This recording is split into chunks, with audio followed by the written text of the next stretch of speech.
C'est vrai, vivre sans Dieu. Inciter les gens à s'attacher à la connaissance qui passe par la formation et une résultante d'information, tel est l'objectif poursuivi à cette conférence. D'entrée des jeux, l'orateur du jour, l'éditeur et écrivain Ulson Kouloulou, responsable de la structure Afrikaans One, a précisé aux participants le bien fondé de cette conférence. C'est juste le fait de s'empresser à connaître, à mieux connaître avant quoi que ce soit. Je pense que la connaissance aujourd'hui fait défaut parce que nous voulons beaucoup plus le résultat plutôt que la logique prévue par la nature qui consiste à nous apprendre avant de pratiquer quelque chose.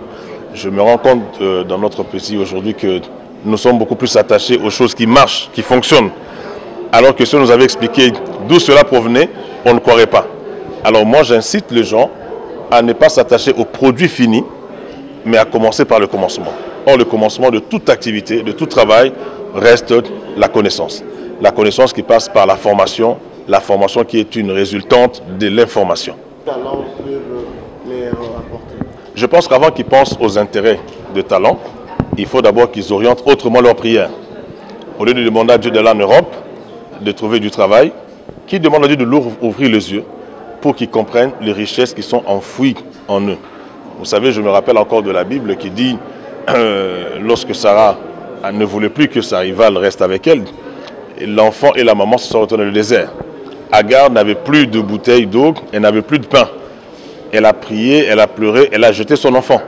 Mais quand l'ange est venu, l'ange lui a ouvert les yeux. Elle n'a pas vu un puits d'eau ailleurs. Mais là où se trouvait son problème, c'est là où elle a trouvé la solution. Parce que la solution est une autre forme du problème. Dans ton problème se cache ta solution. Et Dieu a permis que la souffrance soit cette école de sagesse qui nous permet, n'est-ce pas, de bifurquer vers d'autres sillons que nous ne connaissions pas, dont on ne connaissait peut-être pas, on ne connaissait pas la nature.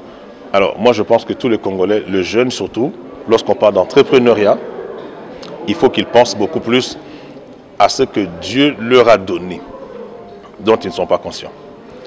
Il est une chose d'avoir connaissance d'une chose, et en est une autre d'en être conscient. Initiation au genre littéraire, développement personnel avancé, la perspective d'entreprendre, la découverte et la gestion prolifique du talent, telles sont les thématiques abordées par le conférencier du jour. Alors premièrement, j'ai apprécié la conférence d'abord, puisqu'on nous a plus parlé sur l'épargne.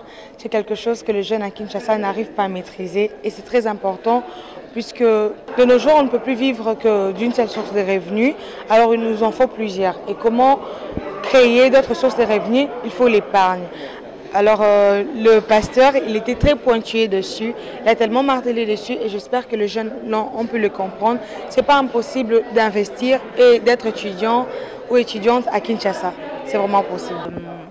Dans cette formation, j'ai à apprendre que nous avons des talents. Nous avons des talents qui sont naturels et des talents qui viennent, donc on peut dire spirituels, si on peut dire ça comme ça.